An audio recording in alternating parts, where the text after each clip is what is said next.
नमस्कार। आप देख रहे हैं प्रथम पोस्ट और मैं हूं प्रवीण झा।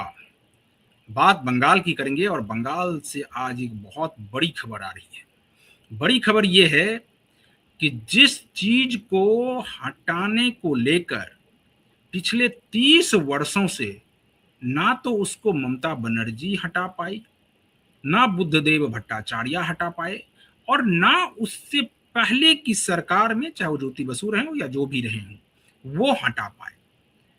और ये बात है एक मस्जिद के हटाने की।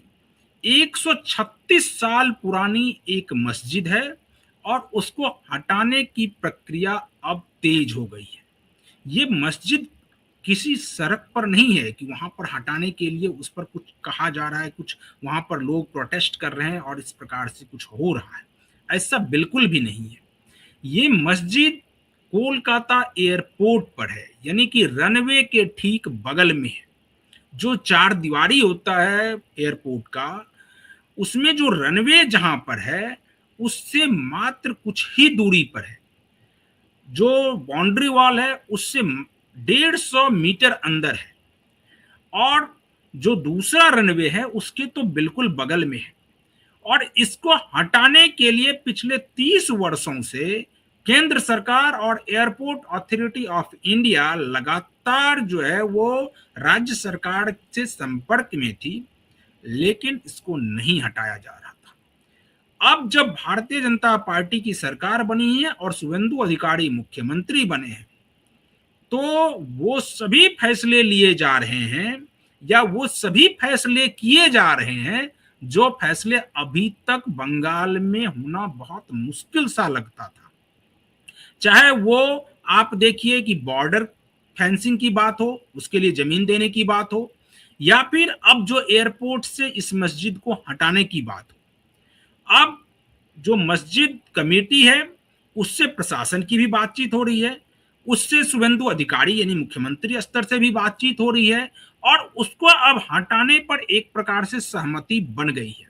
बकरीद के बाद उसको हटाने की प्रक्रिया शुरू होगी।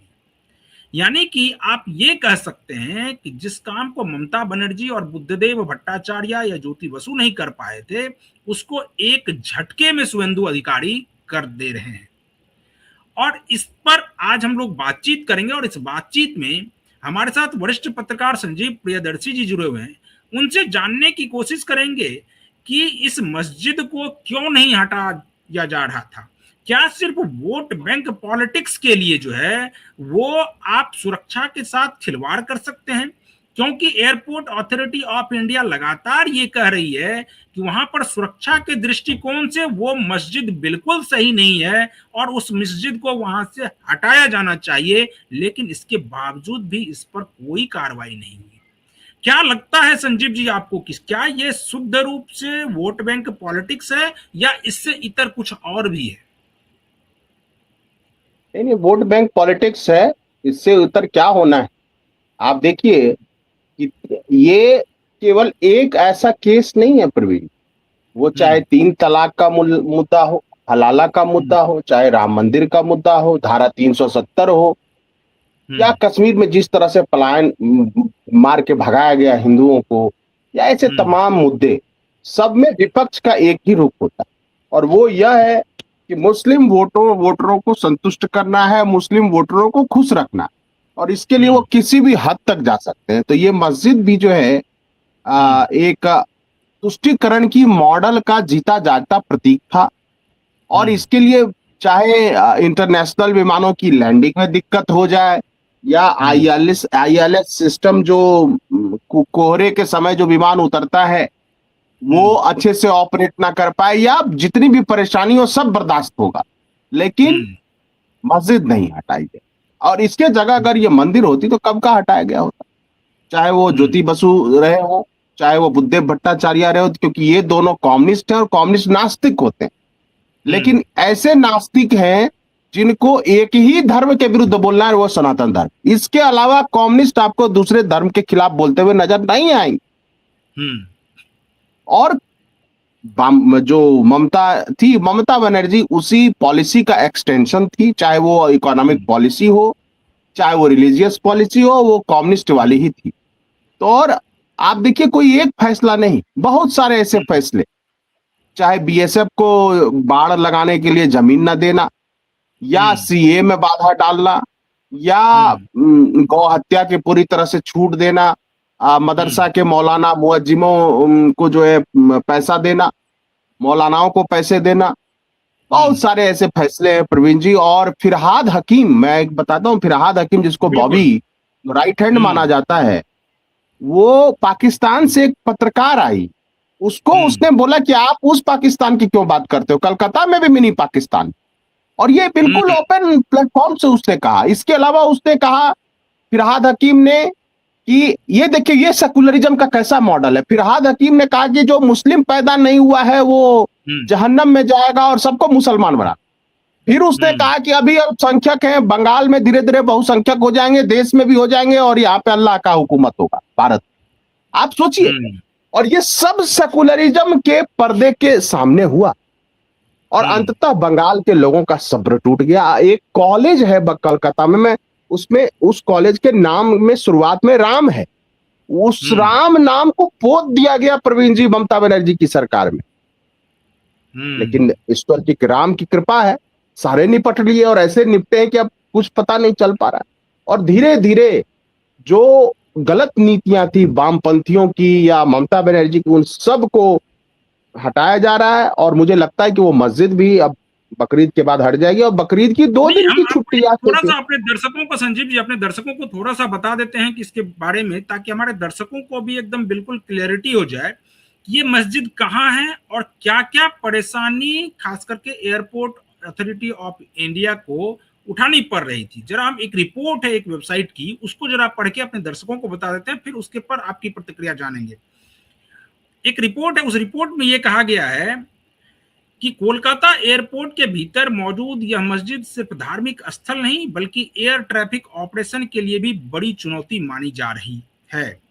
रिपोर्ट्स के मुताबिक यह ढांचा एयरपोर्ट की बाउंड्री वॉल से करीब 150 मीटर अंदर और सेकेंडरी रनवे जो है उससे सिर्फ 165 मीटर की दूरी पर मौजूद है। अंतरराष्ट्रीय एविएशन नियमों के अनुसार सक्रिय रनवे के 240 मीटर के दायरे में कोई भी अस्थायी निर्माण के कार्य नहीं होने चाहिए। इसी वजह से एयरपोर्ट अधिकारियों को रनवे के टचडाउन पॉइंट को 88 मीटर पीछे शिफ्ट करना पड़ा था।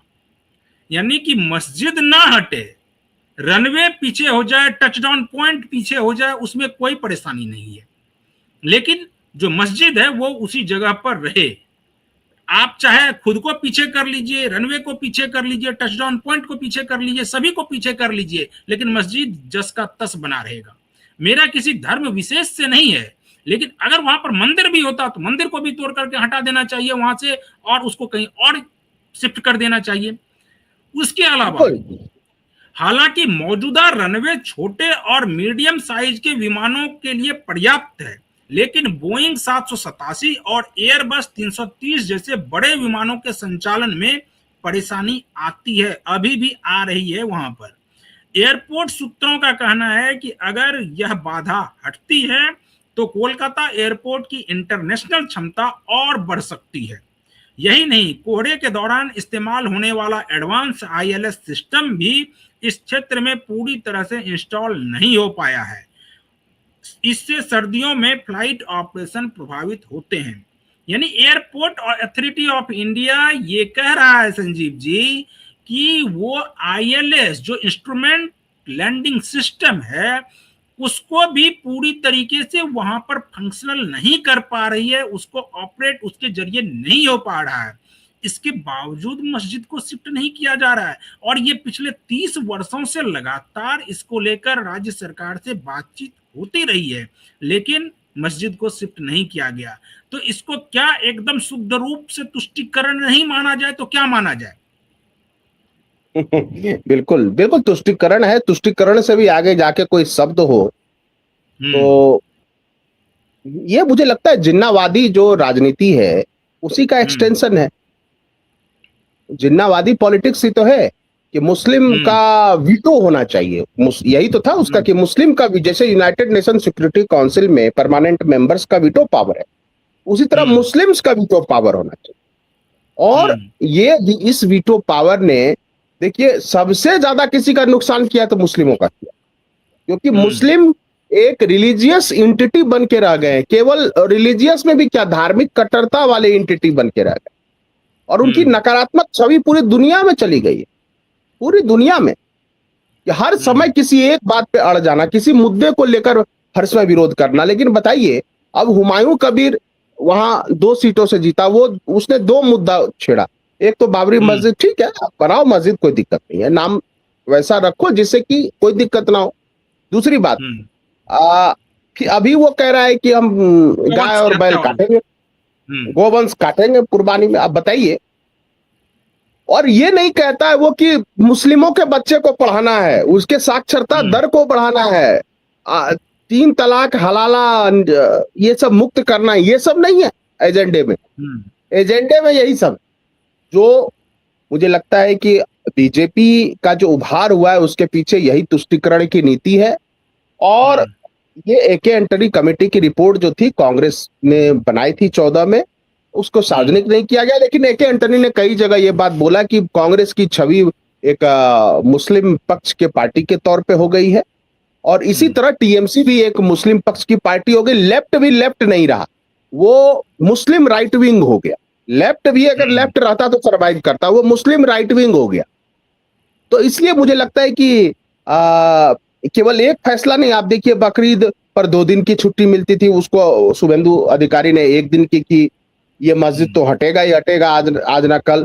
उसके बाद सीए में बाधा बन रही थी ममता सरकार, उसको भी खत्म किया, बीएसएफ को जमीन दिया, और वंदे मातरम पूरे अंतरे के साथ जो 3 मिनट 11 सेकेंड का है पूरा, उसको हर स्कूल में अनिवार्य किया गया। और इसका भी मुस्लिम समाज वहां विरोध कर रहा है कि नहीं, वंदे मातरम नहीं गाएंगे। ढिढाई देखिए, तेलंगाना विधानसभा में वंदे मातरम हो रहा था, एआईएमआईएम के विधायक भाग गए। और क्या मेरा ये कहना, क्या पाकिस्तान में उसका जो तराना है, वो तराना जो नेशनल उसका सॉन्ग है, वो भी तो गाया जाता है, तो वहां के तो सारे सांसद गाते हैं, बिल्कुल वहां के सारे नेता गाते हैं। यहाँ इनको बहुत आफत है, सऊदी अरब का भी अपना तराना है, सबके अपने तराने हैं। तो सवाल ये है कि देखिए, मुस्लिम समाज एक दिशाहीन स्थिति में है, और विपक्षी दलों ने उनको वोट बैंक के रूप में इस्तेमाल किया। यहां तक कि आप देखिए एससी एसटी ओबीसी, आप देखिए, और जो मुझे लगता है 77 72 74 ऐसी जातियां थी जिसको जबरदस्ती मुस्लिमों को ओबीसी में घुसा दिया गया था ममता सरकार के द्वारा, उसको भी खत्म किया है शुभेंदु सरकार ने। आप सोचिए, रिजर्वेशन बना, जात पात के को खत्म कर। संजीव जी, आप ये कह रहे हैं कि जिस काम को कोई सरकार नहीं कर पाई, उसको शुभेंदु अधिकारी एक झटके में कर दे रहे हैं, और करने में कोई गुरेज नहीं कर रहे हैं कि उसका इम्पैक्ट क्या होगा वो बाद में देखा जाएगा, लेकिन जो पहले फैसला सही है उसको सही तरीके से लागू किया जाए। हाँ बिल्कुल, देखिए इम्पैक्ट क्या होगा, इम्पैक्ट बिल्कुल सही होगा। मुस्लिम समाज अपनी साक्षरता बढ़ाने पर जोर दे, पढ़ने लिखने पर जोर दे, कलाम साहब को अपना रोल मॉडल माने। लेकिन वो मुझे लगता है कि केवल पुरानी मध्यकालीन सोच में अगर अटके रहेंगे, चाहे हिंदू ही अगर मध्यकालीन सोच में अटका रहे, तो वो भी पिछड़ जाएगा। आप एजुकेशन लीजिए, आप वुमेन एम्पावरमेंट कीजिए, हर तरह से शिक्षित कीजिए, अपने आप सामाजिक कुरीतियों को दूर कीजिए, सामाजिक कुरीतियां जो है उसको दूर कीजिए, और उससे भारत का मुस्लिम समाज पढ़ेगा लिखेगा तभी तो आगे बढ़ेगा। अब पढ़े लिखने के बजाय मान लीजिए कहेगा कि हम केवल गौवंश की कुर्बानी करेंगे, हुमायूं कबीर कहेगा, तो क्या इससे मुस्लिम समाज की तरक्की हो जाएगी? कोई रैशनल थिंकर लेफ्ट विंग का ये सवाल नहीं पूछ रहा हुमायूं कबीर से। कोई नहीं पूछ रहा कि अब कोई नहीं पूछ रहा है कि बाबरी मस्जिद की जगह स्कूल और हॉस्पिटल क्यों नहीं बनना चाहिए, कोई नहीं पूछ रहा। देखिए, ना रवीश पूछ रहा है, ना अजीत अंजुम पूछ रहा है, ना अभिसार पूछ रहा है। लेकिन अगर कोई मंदिर बन रहा होता तो जरूर पूछता, जरूर पूछता। तो ये वन साइडेड सेकुलरिज्म मुझे लगता है गुजरात से चल के दिल्ली पहुंची, खत्म हो गया वो one sided secularism. India gate से उसको इंडिया गेट तक भी पहुंच गई वो, और फिर वहां से मुंबई पहुंच गई अरब सागर में, और अब बंगाल की इंडिया से जाकर के फिर उसको गेटवे ऑफ इंडिया से उसको अरब सागर में वहां खत्म कर दिया गया, डुबो दिया गया, और बंगाल की खाड़ी और गंगा सागर में वन साइडेड सेकुलरिज्म की नाव डूब चुकी है। अभी भी विपक्षी दल सचेत हो जाएं, नहीं तो बीजेपी बिना कुछ किए धरे जीतती रहेगी। अब इकोनॉमिक पॉलिसीज पर क्रिटिसाइज करे गवर्नमेंट को, एक कंस्ट्रक्टिव ऑपोजिशन बने, तभी जाके विपक्ष की जो क्रेडिबिलिटी है वापस लौटेगी। अदरवाइज यही संतुष्टिकरण के राजनीति में पड़े रहे तो ना मुस्लिमों का कुछ होने वाला है विकास, ना विपक्षी दल कहीं जाने वाले हैं, वहीं रह जाएंगे, जीरो थे जीरो ही रह जाएंगे। चलिए संजीव जी, तो आज हम लोग इस डिबेट को यहीं पर खत्म करते हैं। कल किसी और मुद्दे के साथ फिर से हाजिर होंगे। तब तक जो इस वीडियो को यूट्यूब चैनल के जरिए देख रहे हैं, उस फटाफट वीडियो को शेयर कर दीजिए और चैनल को जरूर सब्सक्राइब कर लीजिए। कमेंट जरूर कीजिए कि आपको ये डिबेट कैसा लगा। इसके अलावा आप बाकी तमाम खबरों के लिए बने रहिए प्रथम पोस्ट के साथ। मुझे दीजिए अनुमति, नमस्कार।